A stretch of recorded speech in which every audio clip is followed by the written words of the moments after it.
Hello, everyone. Welcome to FS Changemakers. And as usual, we have an amazing woman joining us to share her incredible story. The person joining us today is Malika Dutt Sahani. Malika is the founder and CEO of the Momsco, a startup a lot of you would already know about. And without spending a lot of time, because I think that introduction in itself is quite enough, I welcome Malika. Thanks so much for joining us at FS Changemakers today. Thank you, Adarsh, for having me. It's a pleasure. Malika, so let's start right at the beginning. What motivated you and Mohit to start the Momsco, and how did this journey has been so far? So I think for us, it started from a very personal struggle of trying to find good quality natural products for our daughters. So we've got two daughters. The older one is 10 now, but the journey, of course, for the Momsco dates back about 5 to 6 years when we just moved back from London and we were looking out for safer products for my daughters. And both of them, unfortunately, had skin conditions which needed them to use allergen-free, fragrance-free products, and we couldn't find them in India. To my surprise, when I started reaching out to a lot of moms to try and understand if they had similar concerns, there were a lot of them, but there wasn't a single brand that seemed was listening to moms and creating for products from them. And that was largely the genesis of where the Momsco started from. We started with a very clear mission of helping moms make natural, safe, and effective choices for themselves and their families. And that's what the brand's been doing for the last 4 years. And how has the journey been like, you would say quite smooth, or like all startups, very challenging? I think if you ask any startup founder, you will realize that they'll tell you that it's a lot of ups and downs and a whole exercise of learning this entirely new skill of keeping yourself motivated at all times and showing up to work with a big fat smile. I think what really helps is that most of us, when we decide to leave our regular jobs and come down to do something, we try and do it only if you're very passionate about solving a particular concern, which in our case was creating these natural, safe products.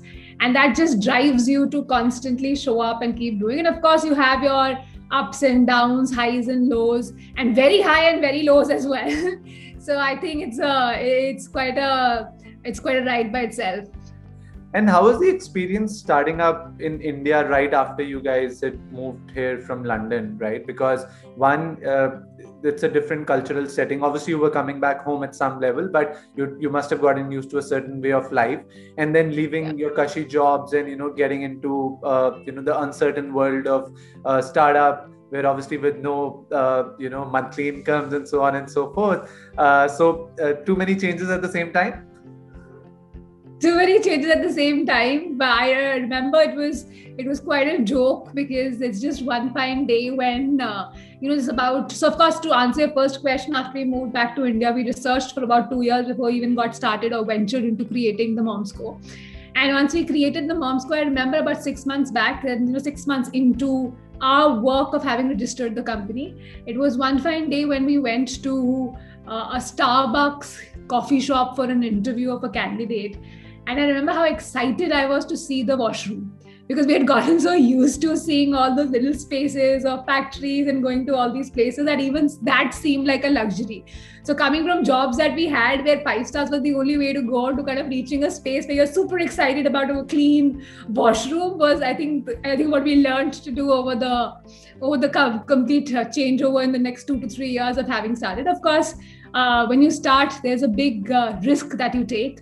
And at that point of time, I got this really cool, advice from one of our mentors where they said that, when you're starting to do this, you should set forward for yourself about 2-3 things which you kind of lay down in the beginning, saying that if these get impacted in my life, that's the time when I'll go back to my regular job and I'll sort of close this in whichever way. That's what, luckily for us, we didn't reach that stage, but we had all those milestones saying that if the bank account balance goes down to this, is when you start looking out for alternative options.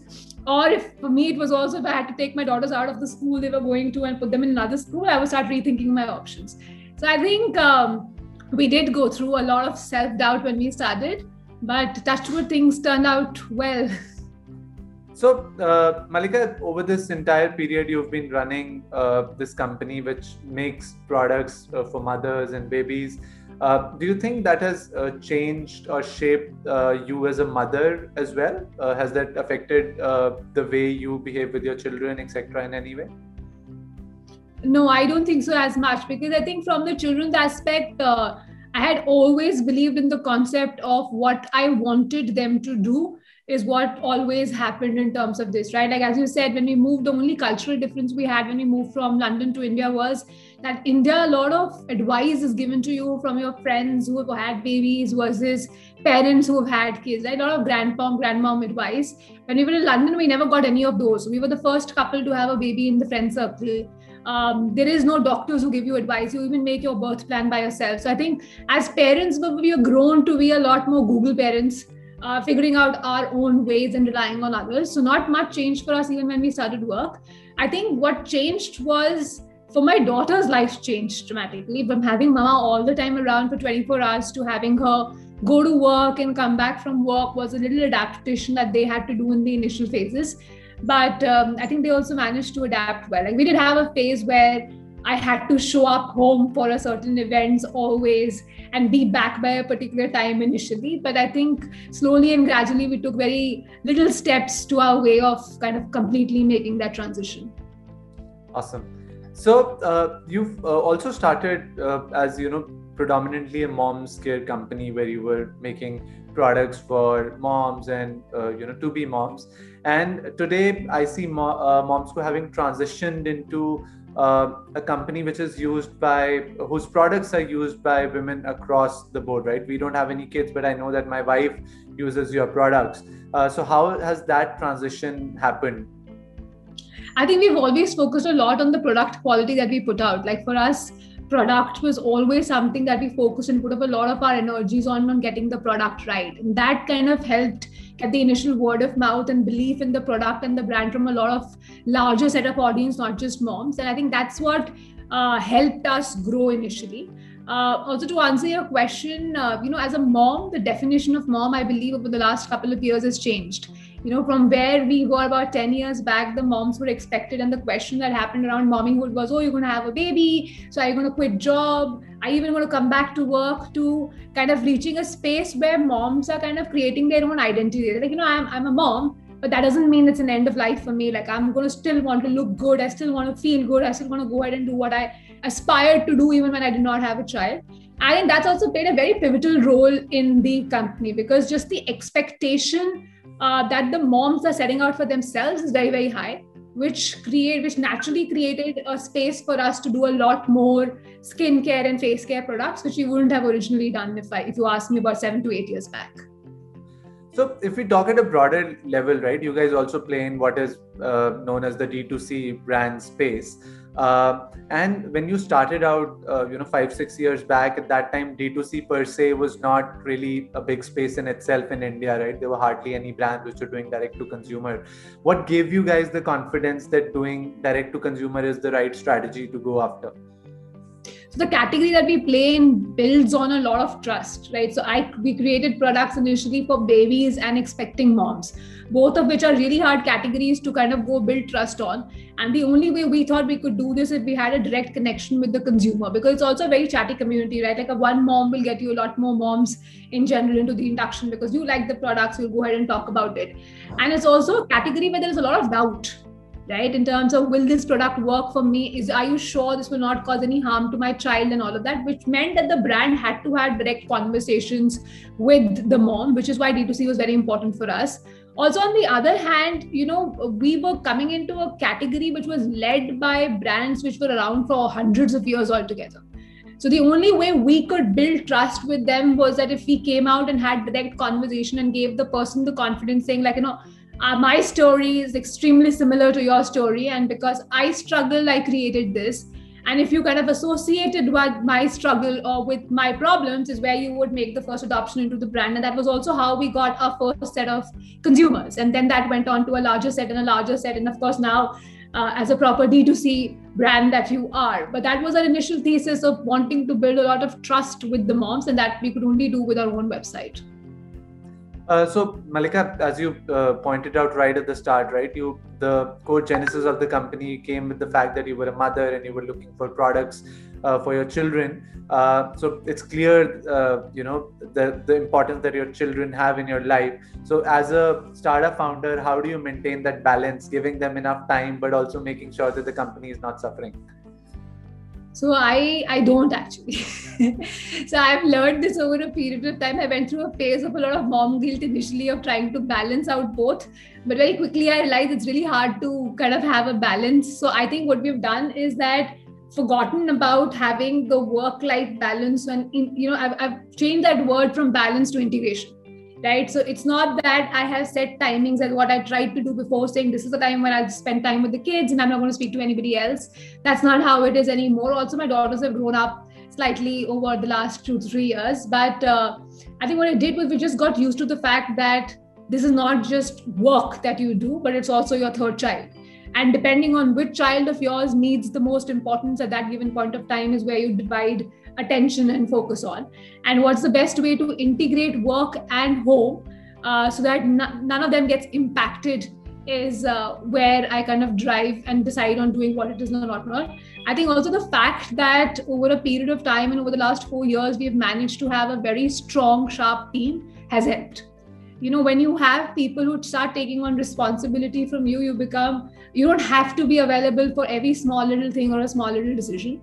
And as the company grows, that starts getting taken away from you. And all you need to do is prioritize in your life so that you can focus on things that only need your attention and can't be done without your attention, while everything else can be picked up by someone else. And that's the only way you will do justice to both family and work at the same point of time.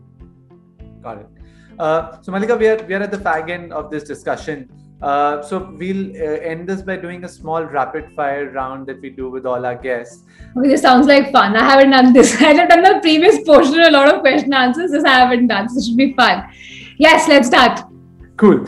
One pivotal moment from your life which defines you as the person you are. I think I'll tell you about life instance that I had, right? So this was way back when I was in the 9th standard. So it was in the 9th standard that I first showed up on any stage to do my first debate that I had. And it was largely when it was randomly picked up by my English professor saying that you go represent the house tomorrow for it. And it was at that point of time when I realized that, I've never done it. And I walked up to him and I said, I can't do it. I don't go on stage. Like I have stage fright and I can't have a conversation. And he refused to budge. He said, no, you're going and it's a risk that I am taking and you go. And I went and I really worked really hard for that debate and I won. And I won the first position in the debate, right? That was the first lesson that I learned, which was saying that never self-doubt yourself. And if you're given an opportunity, please take it on. The very next instant was even more interesting after that, because post that I was for the house, the very next debate, also I was put up saying that you go for it. So this time, of course, I go with full confidence. First debate, I won the first prize. Obviously, the second one, I'm going to kick ass. There are only 4 people. And I forgot my script, when that thing was happening. And that told me, and then my father at that point of said that you're being overconfident and you're not going to get this right. And I was like, no, I've got this all sorted and all of it. And of course, it did not work. Like I came 3rd out of 4 people on that debate, which also told me saying never show up unprepared. I think both these things kind of changed me as an individual, where after I never showed up not prepared in any of the things that I went ahead for. And I never had that overconfidence saying that, I'm going to crack it. So, I'm the best out there. I think it was a very important lesson that I learned. And it was both within the first 3 months of having gone there. So it was very interesting. And that changed me quite a bit as an individual. No, amazing. I think while they are 2 separate instances, but they come together perfectly well. And at some level, they are actually just one instance, right? Yeah. Thanks for sharing that. The second one is the 3 Indian women that you look up to. The 3. So one of them is Radhika Ghai. I mean, I go up to her a lot of times to ask her for questions that I have, and she's always been available. The other super amazing women that I know of is Reena Vittal. She was a senior partner at McKinsey, and I think she's amazing. Just the clarity of thought that she has is very, very nice. And the third lady that I've been following quite often these days, and I've been listening to a lot of, is Swati, the co-founder of Cashkaro. I think as a female founder, the presence that she's creating for herself on internet is just absolutely amazing. I just love the confidence with which she can just show up and have a conversation, everything from her team to her outfits to what she's doing in her life. I think it's commendable. So these 3 women. And it's a good coincidence that we've had the fortune of having hosted Swati as well on this show. So yeah, so great to hear her name here as well. Cool. And the third one is 5 wardrobe staples that you need to have at all times, because we are an apparel brand after all, so we need to talk about clothes as well. Dress. I think a lot of work outfits that I crave for, a lot of nudes is what I love. A pair of blue jeans for sure, like a really nice fitting blue pair of jeans, a white shirt. I have the Fable Street white shirt with a knot in the front, and I think that's my go-to for that. I also love a lot of skirts in general, but not so much. But I think a lot of comfortable dresses as well. Like I love jumpsuits as well, so I will not go without a jumpsuit. So probably a jumpsuit, blue jeans for sure, white shirt, a black and a beige dress. Thanks for sharing that. And finally, before we close, any message that you would like to give to our audience today? Yes, if you are really striving and wanting to do something, please don't judge yourself on it and be hard on yourself. Just go ahead and get started. Once you start, I'm sure you'll always figure out a way to make it work for yourself. So just get started if there's something which you're really passionate about. Just get started, and it's time for us to end. Thanks so much, Mallika, for joining us. It was an absolute pleasure talking to you today. Thank you for having me. I had a lot of fun. Thanks for watching. If you liked what you saw, please like, share and subscribe. Don't forget to click on the bell icon to stay tuned to all the latest videos on our channel.